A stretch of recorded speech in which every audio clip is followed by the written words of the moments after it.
ఇప్పుడు ఈ తీర్మానాన్ని బలపరచవలసిందిగా కోవూరు నియోజకవర్గ శాసనసభ్యురాలు, నేడు తెలుగుదేశం పార్టీకి ఈ మహానాడులో 5 కోట్ల రూపాయలు విరాళంగా ఇచ్చి ఆదర్శంగా నిలిచిన వేమిరెడ్డి ప్రశాంతి గారిని సాదరంగా ఆహ్వానిస్తున్నాను. ఆంధ్రప్రదేశ్లో ఒక సరికొత్త చరిత్రను లిఖిస్తూ గత 5 ఏళ్ల అరాచక పాలనలో ధ్వంసకర శక్తుల చేతిలో నలిగిపోయిన రాష్ట్రాన్ని తన విజన్తో, తన అపర చాణక్య నీతితో మళ్ళీ ప్రగతి పదంలో నడిపిస్తున్న నాయకులు ముఖ్యమంత్రి శ్రీ నారా చంద్రబాబు నాయుడు గారికి నా పాదాభివందనములు తెలియజేసుకుంటున్నాను. అలాగే ఐటీ శాఖ మార్చులు TDP working president Nara Lokesh Babu గారు, అలాగే రాష్ట్ర అధ్యక్షులు పల్లా శ్రీనివాస్ గారికి, నా సహచర నేతలు, తెలుగుదేశం పార్టీ కుటుంబ సభ్యులు అందరికీ కూడా హృదయపూర్వక మహానాడు శుభాకాంక్షలు తెలియజేసుకుంటున్నాను. దేశంలోనే మహిళా అభ్యుదయం కోసం తొలిసారిగా సంస్కరణలు తెచ్చిన శ్రీ అన్న నందమూరి తారక రామారావు గారికి నా జోహార్లు.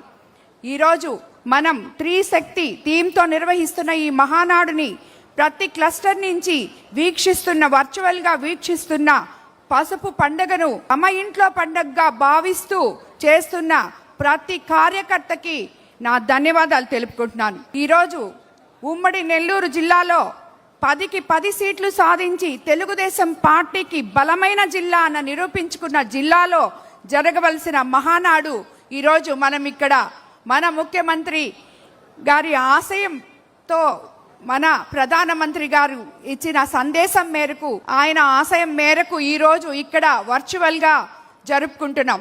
ఈ మహానాడుని ఎంతో ఉత్సాహంగా జరుపుకోవాలనుకున్న మా నెల్లూరు జిల్లా నాయకులందరూ చాలా నిరాశలో ఉన్నప్పటికీ ఈరోజు ఈ మహానాడు వర్చువల్గా జరిగి ఇప్పుడే కింద అట్టడుగు బూత్ లెవెల్ నుంచి ప్రతి కార్యకర్త తన ఇంట్లో పండగలాగా జరిపిన ఈ మహానాడుని చూస్తే నిజంగా అది చాలా చిన్న విషయం అక్కడ జరగకపోవడం, ఇది చాలా బాగుంది అని అనిపిస్తుంది. అలాగే ఈరోజు మనం అన్నిటికన్నా ముఖ్యంగా super 6 super hit, Telugu Desam super power ఈ సూపర్ 6. సూపర్ 6 గురించి ప్రత్యర్థులు అనవసర విమర్శలు చేశారు. ఈరోజు ప్రతి పేదవాని ఇంటికి వెళ్ళి చూస్తే తెలుస్తుంది సూపర్ 6 పవర్ ఏంటో, సూపర్ 6తో ఆ ఇంట్లో ఉన్న చిరునవ్వుల విషయం ఏంటో మనం ప్రతి ఇంటికి వెళ్ళి ప్రతిరోజు ప్రతి నెల 1వ తేదీ మనం వెళ్ళి పెన్షన్ ఇచ్చే రోజు వాళ్ళ కళ్ళల్లో ఆనందాలు చూసినప్పుడు మనకి అర్థమవుతుంది ఈ సూపర్ 6 ఎలా మనకి అండగా నిలిచిందో. ప్రతి పేదవానికి, ప్రతి విద్యార్థికి తల్లికి వందనం ద్వారా 15,000 అందిస్తూ 1వ తరగతి నుండి 12వ తరగతి వరకు చదువుతున్న 67.27 లక్షల మంది విద్యార్థులకు లబ్ధి చేకూరుస్తూ 10,090 కోట్ల ఆర్థిక సాయాన్ని అందించింది. పేదంటి పిల్లల భవిష్యత్తుకు బంగారు బాట వేస్తుంది ఈ ప్రభుత్వం. గత ప్రభుత్వంలో 42 లక్షల మందికి ఇస్తే నేడు చంద్రన్న ప్రభుత్వం 67 లక్షల మందికి ఈ తల్లికి వందనం అందిస్తున్నాం. గత ప్రభుత్వంలో కుటుంబంలో 2 బిడ్డలకు అమ్మఒడి ఇస్తామని చెప్పి హామీ ఇచ్చి చివరికి ఒకే ఒక బిడ్డకి ఇవ్వడం జరిగింది. నేడు ఇంట్లో ఉన్న ప్రతి బిడ్డకి తల్లికి వందనం అందిస్తున్నాం. ఇటీవల మా కోవూరు నియోజకవర్గంలో రామచంద్రాపురం అని చెప్పి ఒక మారుమూల ఉన్న విలేజ్లో ఒక తల్లికి 4 బిడ్డలుంటే ఒక బిడ్డను చదివించుకొని ఒక 3 బిడ్డల్ని పనికి పంపాలనే ఉద్దేశంతో ఆమె ఆలోచన చేస్తూ ఉండింది. ఈరోజు మనం తల్లికి వందనం ఎంతమంది పిల్లలుంటే అంతమంది పిల్లలకి ఇస్తున్న తరుణంలో ఆమె 4 బిడ్డలకి మనం ఇవ్వడం జరిగింది. 4 బిడ్డలు కూడా ఈరోజు చదువుకోవడం జరుగుతుంది.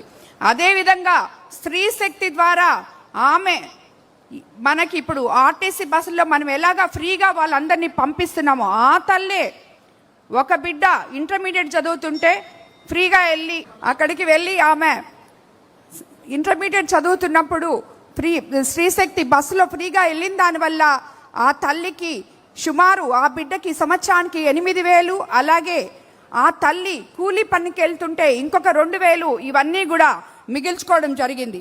అన్నదాత సుఖీభవతో ప్రతి రైతుకి మనం 20,000 ఇవ్వడం జరుగుతుంది. అలాగే ఇందులో భాగంగా 25-26 ఆర్థిక సంవత్సరానికి గాను అన్నదాత సుఖీభవ కింద 46,85,000 వరకు 8,985 కోట్లు నేరుగా వారి ఖాతాల్లో జమ చేయడం జరిగింది. పెట్టుబడి సమయానికే విత్తనాలు, ఎరువులు కొనే సమయానికే 3 విడతల్లో ఈ సాయం అందుతుంది. ముఖ్యంగా చిన్న సన్నకారు రైతుల విడతల్లో 14,000 అందడంతో వడ్డీ వ్యాపారాల దగ్గర మన రైతులు చేయజాసే పరిస్థితి తగ్గింది. ఇదే పథకం ద్వారా, స్త్రీ శక్తి పథకం ద్వారా 5 రకాల బస్సుల్లో ప్రయాణం కల్పించి ఇప్పటి వరకు ఏకంగా 64 కోట్ల మంది ఉచితంగా ప్రయాణం సాగడం జరిగింది.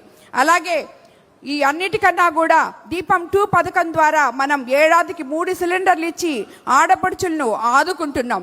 అలాగే యువగళం నిధి వారసత్వం అంటే తాతలు తండ్రులు ఆస్తులు పంచుకోవడం కాదు, వారి ఆశయాలను ఆదర్శాలను ఆచరించడం. వైకాపా పాలనలో రాష్ట్ర నలుమూలల జరిగిన అరాచకాలు అన్యాయాలను ప్రశ్నిస్తూ నవశకానికి నవగళంతో యువగళమై కదిలి నారా లోకేష్ గారు యువగళంలో చెప్పిన ఒకే ఒక మాట, యువత ఉద్యోగం కోసం రాష్ట్రం వదిలి వెళ్ళకూడదు, ఉద్యోగాల కోసం కంపెనీలు రావాలి అని. అదే ఈరోజు మన రాష్ట్రంలో సుమారు ఇప్పటికే 23 లక్షల ఉద్యోగాలు ఇవ్వడానికి అవకాశం ఉంది. అలాగే మా నెల్లూరు జిల్లాలో నారా చంద్రబాబు నాయుడు గారి ఆధ్వర్యంలో, నారా లోకేష్ బాబు గారి ఆధ్వర్యంలో, ఎంపీ వేమిరెడ్డి ప్రభాకర్ రెడ్డి గారి ఆధ్వర్యంలో మనకు ఇప్పటి వరకు 30 సంవత్సరాల నుంచి మూలపడున్న కిసాన్ సెజ్లో 13 లక్షల పెట్టుబడులతో ఉద్యోగ అవకాశాలు రావడం జరిగింది. అలాగే P4 విధానంలో ఎంతో మందికి మనం ఆడబిడ్డ నిధి అనే దాన్ని, P4 విధానం అంటేనే అందరూ నవ్వులు పాలు చేసే విధంగా మాట్లాడారు. సేవ చేసే వారికే P4 విధానం గురించి తెలుస్తుంది. అది తెలిసిన మన ముఖ్యమంత్రి చంద్రబాబు నాయుడు గారు P4 విధానాన్ని ప్రవేశపెట్టి సుమారు 2 లక్షల మంది వరకు 50 నుంచి 1,00,000 రూపాయలు వరకు వాళ్ళకి ఆదాయం జరిగేలాగా చూశారు. ఈరోజు మనం ఒకటే తెలుసుకోవాలి, రాబోయే రోజుల్లో మీరు అబద్ధాలు ప్రచారం చేశారు, మేము ప్రజల జీవితాల్లో మార్పు తీసుకొస్తున్నాం. మీరు విధ్వంసం చేశారు, మేము అభివృద్ధి చూపిస్తున్నాం. మీరు భయాన్ని పంచారు, మేము భవిష్యత్తు ఇస్తున్నాం. రాబోయే రోజుల్లో ప్రతి ఇంటికి అభివృద్ధి, ప్రతి యువకుడికి అవకాశం, ప్రతి మహిళకు గౌరవం, ప్రతి రైతుకు భరోసా ఇవ్వబోతున్నాం. ఎన్ని కుట్రలు వచ్చినా, ఎన్ని అడ్డంకులు ఎదురైనా ప్రజల ఆశీస్సులు, కార్యకర్తల శ్రమ, నాయకత్వం, దిశ ఈ 3 ఉన్నంత వరకు తెలుగుదేశం జెండాను ఎవరూ ఆపలేరు. జోహార్ ఎన్టీఆర్, జై తెలుగుదేశం, జై సిబిఎన్ గారు, జై నారా లోకేష్ బాబు గారు.